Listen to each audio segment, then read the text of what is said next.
ọkùnrin kan fi àdó olóró gbẹ̀mí èèyàn 50.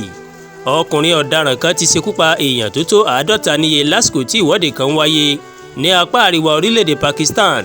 àwọn ẹ̀ṣọ́ aláàbò ti kéde pé ìbúgbàmù ọ̀hún ti gba ẹ̀mí àwọn èèyàn tó tó 44 tí èèyàn tó tó 200 sì farapa yánnayànna ní ìwọ́de ẹgbẹ́ òṣèlú Julf ní Banjul.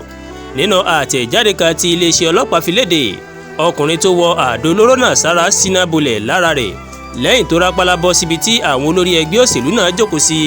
iléeṣẹ́ ọlọ́pàá ní ìwádìí àwọn fi hàn pé ìṣẹ̀lẹ̀ yìí kò sẹ̀yìn iṣẹ́ ọwọ́ ẹgbẹ́ ẹlẹ́sìn ajìjàgbara ISIS ni ó ti ń da orílẹ̀-èdè náà láàmú àti orílẹ̀-èdè Afghanistan lẹ́yìn tí ìjọba ààrẹ Ashraf Ghani tó kúrò ní ìjọba tó sì tako ìṣèjọba Taliban ní orílẹ̀-èdè Afghanistan. bákan náà ni ẹgbẹ́ yìí ní àwọn ọmọ ológun káàkiri àwọn àpáta ní Pakistan tí wọ́n sá pamọ́ ní Peshawar. agbẹnusọ ẹgbẹ́ òṣèlú Julf Jalik Jan ti pè fún ìwádìí lórí ìṣẹ̀lẹ̀ náà. ìjọba ti wá kéde ìlú òfararọ ní Banjul àti àwọn agbègbè tó súnmọ́. àwọn tó farapa tí wọ́n fi ọkọ̀ òfurufú gbé láti Banjul lọ sí ilé ìwòsàn ní Peshawar pẹ̀lú ọkọ̀ ojú omi àwọn ọmọ ológun.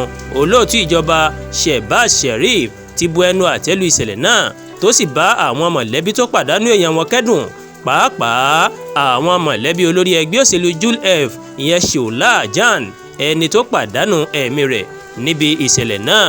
Àdúràgbà Olúwatóyìn ló ń jábọ̀ láti iléeṣẹ́ Adọ́gbagadé online TV. ẹ ṣé púpọ̀ tẹ́ ń gbọ́ wa o.